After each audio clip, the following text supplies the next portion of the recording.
सभी को नमस्कार। मैं Uday Singh Nehra, assistant professor physics, आप सबका हार्दिक स्वागत करता हूं।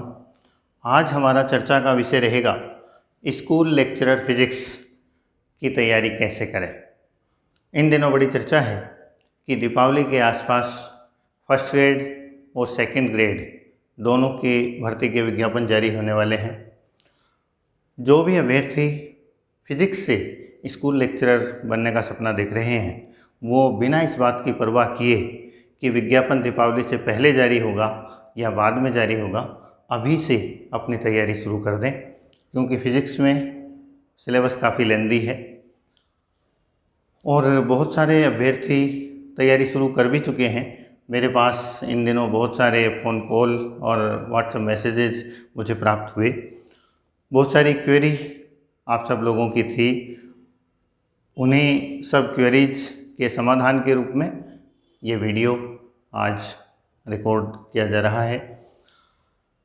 कोशिश ये होगी कि अधिकांश क्वेरीज का समाधान मैं कर दूं, उनके आंसर दे दूं।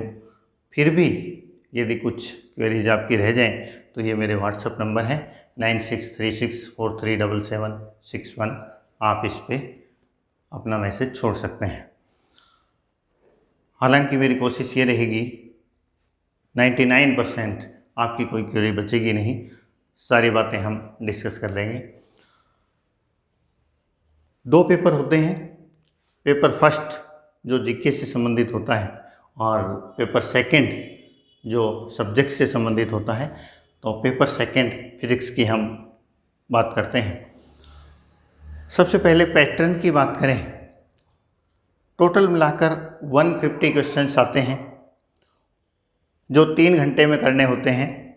इन 150 क्वेश्चंस को मोटे तौर पर 4 भागों में हम डिवाइड कर सकते हैं। सीनियर सेकेंडरी लेवल यानी 11वीं 12वीं से 55 क्वेश्चंस आते हैं जो 110 नंबर के होते हैं, यानी प्रत्येक क्वेश्चन 2 अंक का होता है। इसी प्रकार यूजी यानी बीएससी से 55 क्वेश्चंस आते हैं, दोनों इक्वल हैं और ये भी 110 नंबर के होते हैं। पीजी यानी एमएससी की जो फिजिक्स है उससे मात्र 10 क्वेश्चन आते हैं जो 20 नंबर के होते हैं। और अदर्स में शामिल हैं educational psychology, pedagogy, teaching learning material और कुछ चीज़ें टीचिंग मेथड वगैरह। उनमें से 30 क्वेश्चन आते हैं, 30 क्वेश्चंस जो 60 अंक के होते हैं। इस प्रकार टोटल मिलाकर 300 अंकों का ये पेपर होता है जो 3 घंटे में करना होता है। सारे एमसीक्यू होते हैं, यानी ए बेस एंड न्यू टाइप वाले क्वेश्चन होते हैं। नेगेटिव मार्किंग 1/3 होती है। तो ये पेपर का पैटर्न है। सबसे पहला जो क्वेश्चन आता है अभ्यर्थियों का, सबसे ज़्यादा जो क्वेरी आई है वो ये आई है कि फिजिक्स की तैयारी कहाँ से शुरू करें और कैसे पढ़ें, शुरुआत कहाँ से करें। तो इसका आंसर पहले तो हम इस पेपर पैटर्न में ही खोजते हैं। यहाँ देखिए 150 में से, या हम केवल फिजिक्स की बात करें, 55, 110 और 120 क्वेश्चन फिजिक्स के आते हैं, जिसमें से 55 क्वेश्चन 11वीं 12वीं के आते हैं। 11वीं 12वीं में एनसीईआरटी बेस्ड कभी 4 और कभी 2 पुस्तकें चलती हैं। हम उन्हें 4 ही माने, 2 11वीं की और 2 12वीं की फिक्स चैप्टर्स हैं। उन्हें 2-2 भागों में डिवाइड करके 4 किताबें बना दी जाती हैं। कभी 11वीं में 2 बुक्स, 12वीं में 1 ही बुक, या कभी दोनों 2 बुक्स बना दी जाती हैं। लेकिन वो जो स्ट्रक्चर है, जो मटेरियल है, जो सिलेबस है वो फिक्स है और इसमें से हमें 55 क्वेश्चन मिलेंगे। मैं ये कहता हूँ कि सबसे ज़्यादा इम्पोर्टेंट ये है और शुरुआत हमें यहाँ से करनी चाहिए। इम्पोर्टेंट मैं इसलिए कह रहा हूँ कि फिज़िक्स की जब हम शुरुआत करते हैं तो ये बेसिक है और इसमें से 55 क्वेश्चन आने हैं। 11वीं 12वीं जब आप बहुत अच्छे से कर लेंगे तो आपको बीएससी भी समझने में आसानी होगी।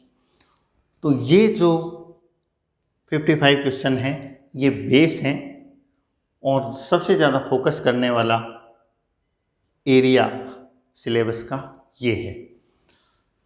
कैसे किस हिसाब से अपन रणनीति बनाएं इस पे अभी चर्चा करेंगे। बाद में यूजी की बात करें तो 55 क्वेश्चन इसमें है और पीजी में केवल 10 क्वेश्चन है। तो पीजी में हमें बहुत ज़्यादा समय नहीं देना है और मैं ये भी नहीं कह रहा कि छोड़ना है, छोड़ना नहीं है। 10 क्वेश्चन भी बड़े इंपॉर्टेंट होते हैं। कंपटीशन आजकल बड़ा टफ हो चला है, एक एक क्वेश्चन के बड़े मायने हैं। लेकिन ये या तो बहुत ही कोई अनुभवी शिक्षक या गाइड से केवल वही मटेरियल पढ़ें जो काम का है। अब हम वापस यहाँ से शुरुआत करें तो तीनों लेवल पे तैयारी में डिफरेंस क्या लाना है। ये जो 55 क्वेश्चंस हैं 11वीं 12वीं का जो मटेरियल है, इसको बहुत गहनता से पढ़ना है, इसे लाइन टू लाइन स्टडी करनी है। 11वीं 12वीं में कुछ भी नहीं छोड़ना है। दूसरी बात, यूजी लेवल पर थोड़ा सेलेक्टिव हो जाना है, क्योंकि यहाँ केवल 4 किताबें हैं और वैसे देखें तो केवल 2 ही किताबों का मटेरियल है। यहाँ 9 या 10 किताबें हैं। कुछ राइटर उन्हें 10 बना देते हैं, कुछ राइटर 9 में काम चला लेते हैं, मैकेनिक्स से शुरू करके सॉलिड स्टेट फिजिक्स। तो यहाँ थोड़ा सेलेक्टिव हो जाना है, क्योंकि वरना बहुत वाइड सिलेबस पहले से ही है और वो हमसे व्यवस्थित नहीं हो पाएगा। और यहाँ बहुत सेलेक्टिव हो जाना है। तो ये डिफरेंस हमें लाना है तीनों लेवल पे। अब बात करें कि कितना समय दें, किस हिसाब से अरेंजमेंट करें समय का। केवल फिजिक्स की बात करें, हमारे पास जो फिजिक्स का टाइम है अवेलेबल, मान लो आप जितना समय केवल फिजिक्स को पढ़ने में देते हो, उसमें आप 50% समय इसको अकेले को दें। या हम ये एकदम फिक्स नहीं है, आप इसमें लचीलापन ला सकते हैं, लेकिन आप मेरी बात को, मेरे भाव को अच्छे से समझ रहे होंगे कि इस पे फोकस ज़्यादा करना है। मान लो जैसे आपने 55% टाइम इसको दिया, 40% टाइम इसको दिया जो फिज़िक्स के लिए आपके पास अवेलेबल है, और इसको केवल 5% टाइम दें तो भी काम चल जाएगा। लेकिन ये ध्यान रखने की बात है, वर्तमान में जो कंपटीशन लेवल है और जिस हिसाब से बच्चे तैयारी करते हैं, जैसे जैसे टफ होते जा रहे हैं कंपटीशन, सिलेबस के किसी भी पार्ट को अनटच नहीं छोड़ना है, पूरे सिलेबस को टच करना है, देखना है अच्छे से, उसमें से गो थ्रू करना है। तो इसको भी छोड़े नहीं, ये भी इम्पोर्टेंट है। और सबसे ज़्यादा फोकस इस पे करते हुए, इस पे थोड़ा सिलेक्टिव होते हुए, इस पे काफ़ी ज़्यादा सिलेक्टिव होते हुए, इस तरह से हमें तैयारी करनी है। अब हम पॉइंट टू पॉइंट बात कर लेते हैं कि किस तरह से हम फिजिक्स में मैक्सिमम स्कोर की तरफ बढ़ सकते हैं। 3 राउंड्स। देखो, यहाँ सबसे ज़्यादा गलती होती है। तैयारी की शुरुआत 11वीं क्लास की बुक से करनी है। फिजिक्स की किताब का ये है, यदि एनसीईआरटी है आपके पास वर्तमान में तो उससे करें। यदि उपलब्ध हो तो पुरानी बीएससी अपने आरबीएसई बोर्ड की जो बुक हैं वो थोड़ी सिंपल लैंग्वेज में थी। यदि थोड़ी पुराने वाली आपको राजस्थान बोर्ड की किताब मिलती है तो अच्छी बात है, क्योंकि उसकी लैंग्वेज थोड़ी इजी थी। वरना नहीं है तो भी कोई पैनिक होने की बात नहीं है, वर्तमान वाले से भी आप शुरू कर सकते हैं। यहाँ बहुत ही ध्यान रखने की बात है, 4 बुक हैं मान लो आपके पास, 1 2 3 4, 11वीं 12वीं क्लास की। ये चारों बुक आप एक यूनिट समझिए। ये यूनिट फर्स्ट। यूजी की जो 10 किताबें हैं पूरी की पूरी, वो आपकी यूनिट सेकंड। और बच गया ये सिलेबस, इसको मानिए यूनिट थर्ड। इस प्रकार से आप 3 भागों में पूरे अपने फिजिक्स के मटेरियल को बांट लीजिए। 11वीं क्लास की फर्स्ट बुक से शुरू करिए, शुरू में पहली रीडिंग में 3 रीडिंग लेनी है, 3 राउंड लगाने हैं। पहली रीडिंग में आपको करना क्या है, लाइन टू लाइन पढ़ते चलिए। यदि आप बिगनर्स हैं तो सबकी अलग अलग सिचुएशन होती हैं। यदि आप वास्तव में बिगनर्स हैं, जीरो से शुरुआत कर रहे हैं, तो आपके लिए बेस्ट रहेगा कि पहली बुक से लाइन टू लाइन पढ़िए। फिजिक्स थोड़ा टफ लगता है, शुरुआत में लगेगा यदि बिगनर्स हैं तो, वरना बहुत अच्छा सब्जेक्ट है, एक भौतिक सब्जेक्ट है। एक बार समझ में आने लगेगा, बड़ा रोचक आपको लगेगा। यदि शुरू में समझ में नहीं आता तो पैनिक होने की ज़रूरत नहीं है। गलती यही हो जाती है, हम शुरुआत करते हैं, समझ में नहीं आता, छोड़ देते हैं, वर्कआउट कर जाते हैं। ऐसा नहीं करना है। कुछ भी समझ में नहीं आए, आप शुरू में हिंदी में जैसे कहानी पढ़ते हैं वैसे पढ़ डालिए, ठीक है। पढ़ते रहिए। पहली बुक आपने कंप्लीट कर दी, दूसरी बुक उठाइए, तीसरी और चौथी, 11वीं 12वीं की चारों किताबें पढ़ डालिए। डीप नहीं जाना है, परेशान नहीं होना है, थकना नहीं है, धैर्य नहीं खोना है। एक बार एक गहन रीडिंग लगा लीजिए। इससे क्या फ़ायदा होगा, ओवरऑल फिजिक्स की एक पिक्चर आपके दिमाग में बन जाएगी 11वीं 12वीं में क्या मटेरियल है। सच बात तो ये है कि 11वीं 12वीं में जो फिजिक्स है टोटल, वही टोटल फिजिक्स है। आगे तो केवल उसका विस्तार है, एक्सटेंशन है। इसको आपने पहले राउंड में आपके दिमाग में एक पूरी पिक्चर हो जाएगी, चीज़ें आपस में कनेक्ट हो जाएंगी। फिजिक्स वेल कनेक्टेड सब्जेक्ट है। ये काम आपका हो गया। उसके बाद सेकंड राउंड लीजिए। पहले राउंड में आपको कोई नोट्स नहीं बनाने हैं, कोई अंडरलाइन नहीं करना है, कुछ नहीं करना। फिर सेकंड राउंड लीजिए, उसके अंदर आप कुछ अंडरलाइन कीजिए।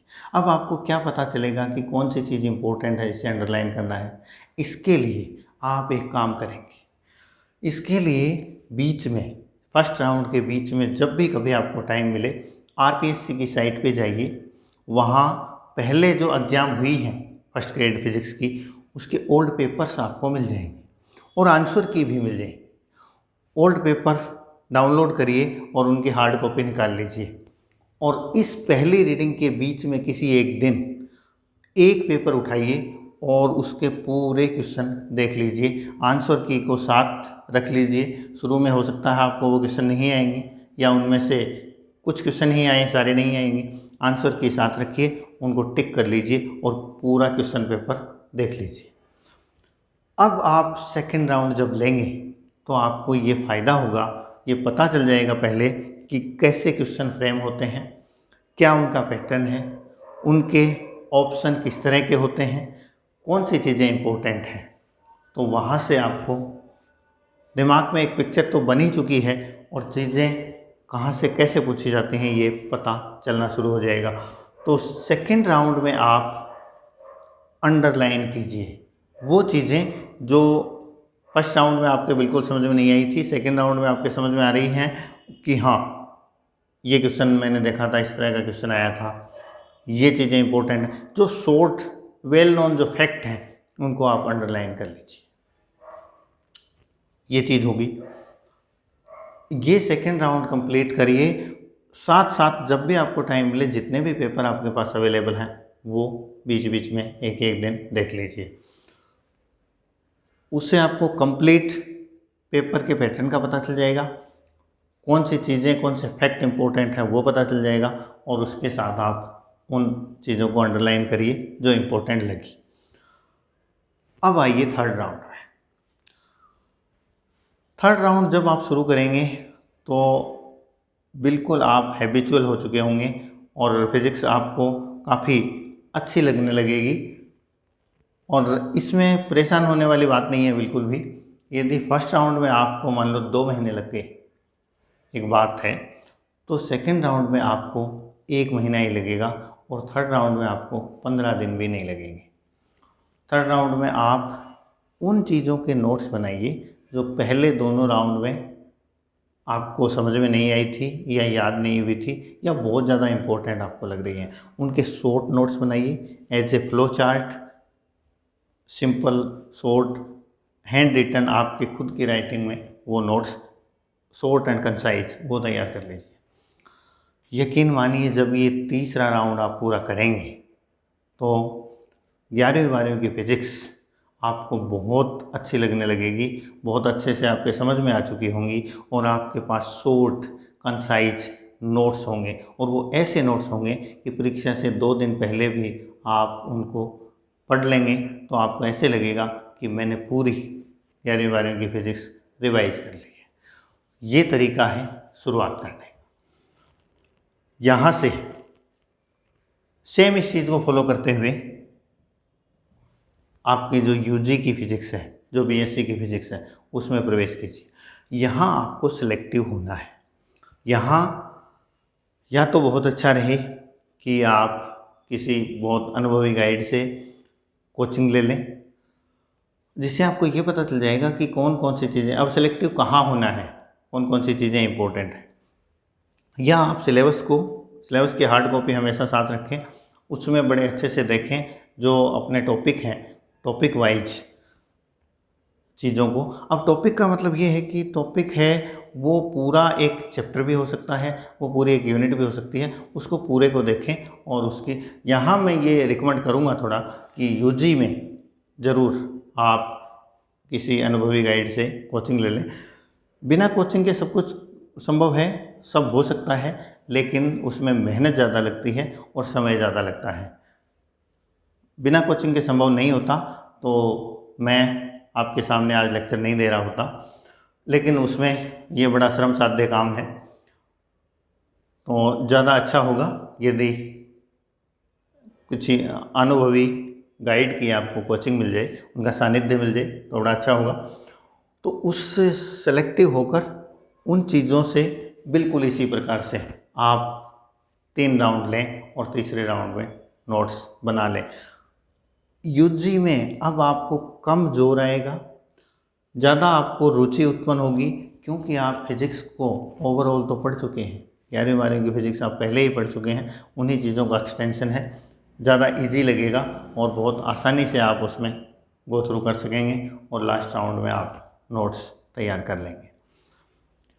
पीजी के लिए निश्चित रूप से कोचिंग लें या कोई कोचिंग मटेरियल लें, क्योंकि पीजी में इतना सारा मटेरियल है और केवल 10 क्वेश्चन के लिए वो पढ़ना या उससे गो थ्रू करना बिल्कुल ही समझदारी की बात नहीं है। तो उसके लिए आप कुछ कंसाइज नोट्स या कोचिंग ले सकते हैं। अब देखिए, यहाँ ये बात हमने कर ली, 3 राउंड्स और नोट्स, ये चीज़ें होंगी। अब और देखिए कुछ चीज़ें, नो अनसोल्ड। हम कई बार इस समस्या में उलझ जाते हैं।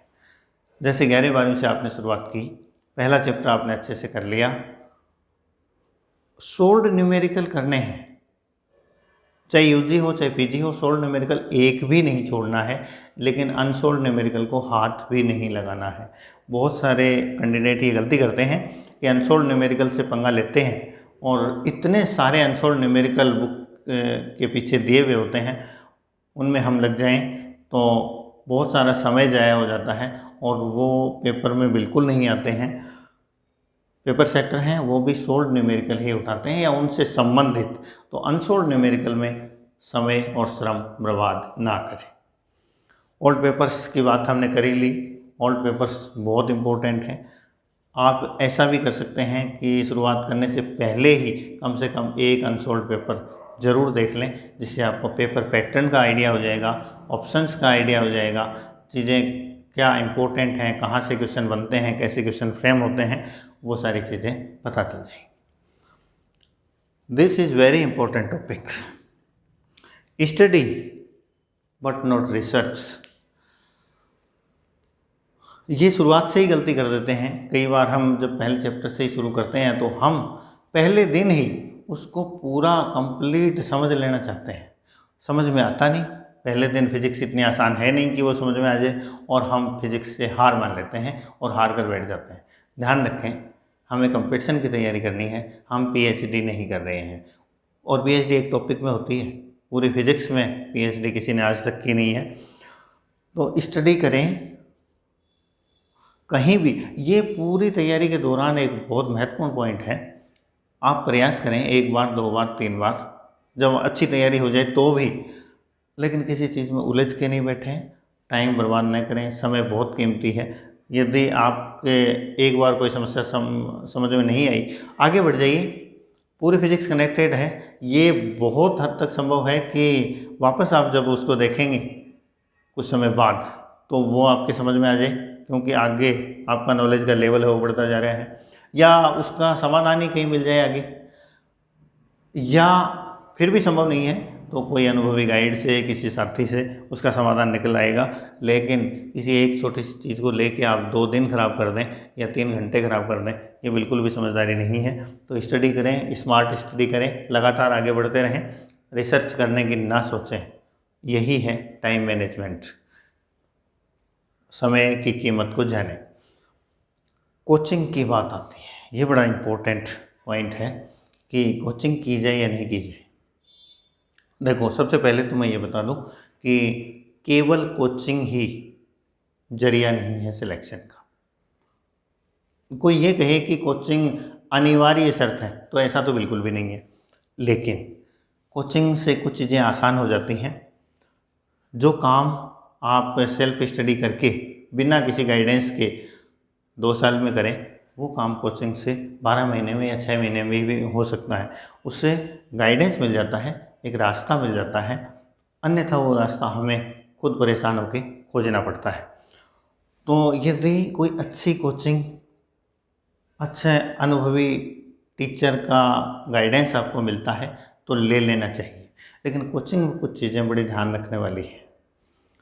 सबसे पहला पॉइंट तो मैं ये कहूँगा कि यदि आप कोचिंग लेते हैं तो सबसे अनिवार्य और सबसे महत्वपूर्ण बिंदु है ये, कोचिंग यदि आप लेते हैं तो जो एग्ज़ाम डेट है उससे 2 महीने पहले अपनी कोचिंग समाप्त कर लें। आपको 1.5-2 महीने का टाइम सेल्फ स्टडी के लिए चाहिए। अन्यथा होता ये है कि एग्ज़ाम के 10 दिन 5 दिन पहले तक हम कोचिंग कर रहे होते हैं और वो चीज़ें इतनी अव्यवस्थित हो जाती हैं। हमने पढ़ा बहुत है, बड़ी मेहनत की है, लेकिन इतनी अव्यवस्थित हो जाती हैं चीज़ें और हम जितना चाहते हैं उतना आउटपुट मिल नहीं पाता। तो कोचिंग लें, अच्छी बात है।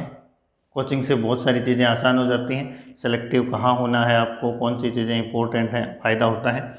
लेकिन एग्ज़ाम से पहले सेल्फ स्टडी के लिए समय बचाएं, वो बहुत ज़रूरी है। इससे आप अरेंज्ड हो जाएंगे, व्यवस्थित हो जाएंगे और आपको ये पता चल जाएगा कि मैंने कौन सी चीज़ कहाँ से कैसे तैयार की है, क्या मेरे शॉर्ट नोट्स हैं, रिवीजन किस तरह से करना है, और वो आप 5 दिन पहले भी आप कंप्लीट रिवाइज करके चले जाएंगे। अन्यथा होता ये है कि हम बड़े पास तक चले जाते हैं कोचिंग करते करते, लास्ट में टाइम बचता नहीं है, होच पोच हो जाते हैं। पढ़ाई बहुत की है, तैयारी बहुत की है, लेकिन लास्ट में चीज़ें ओवरलैप हो जाती हैं। तो इस समस्या से बचने के लिए ये काम करें। दूसरा, कोचिंग के साथ एक ये ज़रूर ध्यान रखें, जो भी आपके चल रहा है कोचिंग में, जो पढ़ाया जा रहा है, टॉपिक जो चल रहा है, उसको पहले पढ़ के जाएं। हमें ये आइडिया रहता ही है कि आज की क्लास में ये पढ़ाया जाने वाला है, उसको जितना भी आपको टाइम मिले देख के जाएं, वहाँ समझें और आके उसको एक रीडिंग ज़रूर लगा लें। जो पढ़ाया है आपने, जो नोट्स बनाए हैं, उसकी एक रीडिंग आते ही ज़रूर लगा लें। उससे फ़ायदा ये होगा, कई बार लिखने में गलतियाँ हो जाती हैं। कोचिंग में नोट्स लिखवाए जा रहे हैं, आपको चीज़ें समझाई गई हैं, फ्लो में जल्दी में लिखा हमने और लिखा कुछ ही गया, आते ही तुरंत आप उसको संभाल लेंगे तो वो गलती दूर कर लेंगे। वरना होता ये है कि उस समय तो हमने लिख लिया जैसे तैसे, 15-20 दिन बाद कभी नंबर आया उसका रिवाइज करने का, तब तक हम भूल गए और जो गलत लिखा था उसी को रट लिया, और इससे चीज़ें नुकसानदेह हो जाती हैं। तो ये कोचिंग में ध्यान रखें। फॉर्मूला, मैंने एक वीडियो बनाया था हाउ टू स्टडी फिजिक्स, काफ़ी अच्छा रिस्पॉन्स भी उसका आया मेरे अनुभव के आधार पर कि किस तरह से फिज़िक्स में चीज़ें कनेक्टेड हैं। फिज़िक्स थोड़ा अलग सब्जेक्ट है और उसको अलग तरीके से पढ़ा जाना चाहिए। फॉर्मूलाज का बड़ा महत्व है फिज़िक्स में। इसके लिए आप ऐसे कर लें, बहुत ज़्यादा फॉर्मूले नहीं हैं फिज़िक्स में, ये नहीं है और ये भी नहीं है कि डेरिवेशन की हर लाइन को लिख लें। और एक अच्छी बात याद आई बीच में, कई लोग डेरिवेशन को रटने लगते हैं, कंपटीशन में डेरिवेशन नहीं आते।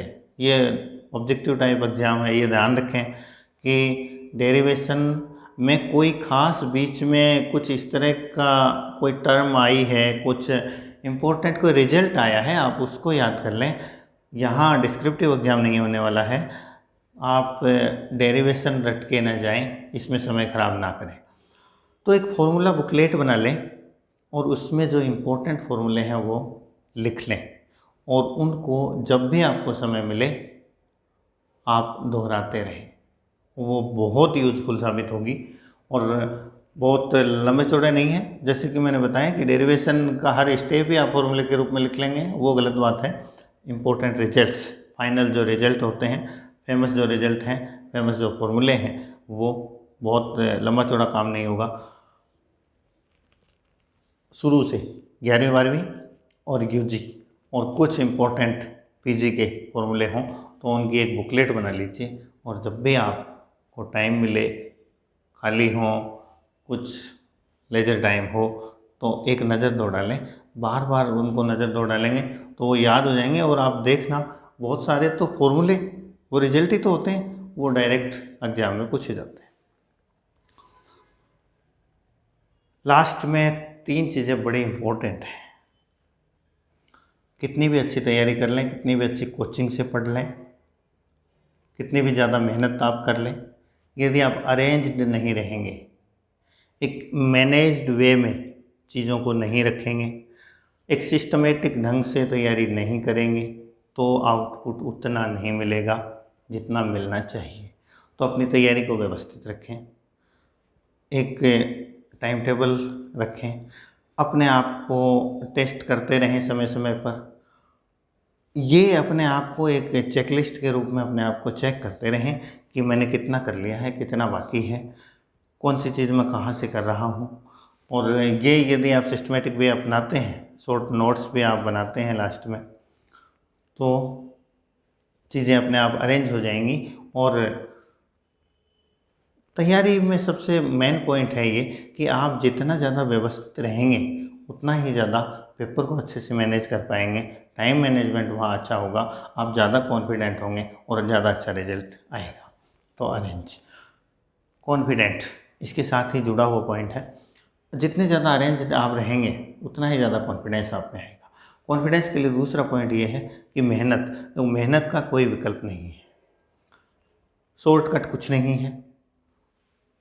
मेहनत आपको करनी पड़ेगी, पढ़ाई आपको करनी पड़ेगी, सिटिंग पावर आपको बढ़ानी होगी, घंटे आपको देने होंगे, और जितने ज़्यादा पढ़ेंगे उतने ज़्यादा कॉन्फिडेंट होंगे। हाँ, अरेंज्ड स्टडी जरूर रखें, मैनेज करके रखें चीज़ों को, इससे और ज़्यादा कॉन्फिडेंस आएगा, होच पोच की स्थिति नहीं बनेगी। और पॉजिटिवनेस बहुत इम्पोर्टेंट पॉइंट है, और वर्तमान जो परिप्रेक्ष्य है उसको देखते हुए तो बहुत इसकी भूमिका बढ़ जाती है, प्रासंगिकता इसकी बढ़ जाती है। रोज़ाना सुनते हैं कि कोई भी परीक्षा सही नहीं हो रही है, सबके पेपर आउट होते हैं, ये होता है, वो होता है। कुछ भी होता रहे, लेकिन एक बात जीवन में हमेशा याद रखना, मेहनत का प्रतिफल अवश्य मिलता है। और जो चीज़ें आप नहीं कर सकते, जो नेगेटिव चीज़ें, उनमें दिमाग भी क्यों ख़राब करें। मेहनत को प्लस पॉइंट बनाइए, सेल्फ स्टडी को प्लस पॉइंट बनाइए। तैयारी करते टाइम सोशल मीडिया, नकारात्मक चीज़ें, नकारात्मक दोस्तों से बिल्कुल दूर रहिए। लोग आपको रोज़ाना इस तरह की इन्फॉर्मेशन देंगे कि पेपर आते हैं, पेपर आएगा, हम ये करेंगे, वो करेंगे, बिल्कुल भी दूर रहें। आप अच्छी तैयारी करेंगे, सिलेक्शन आपका होगा, और जो अनुचित रास्ते अपनाते हैं उनके रिजल्ट भी अनुचित ही आते हैं।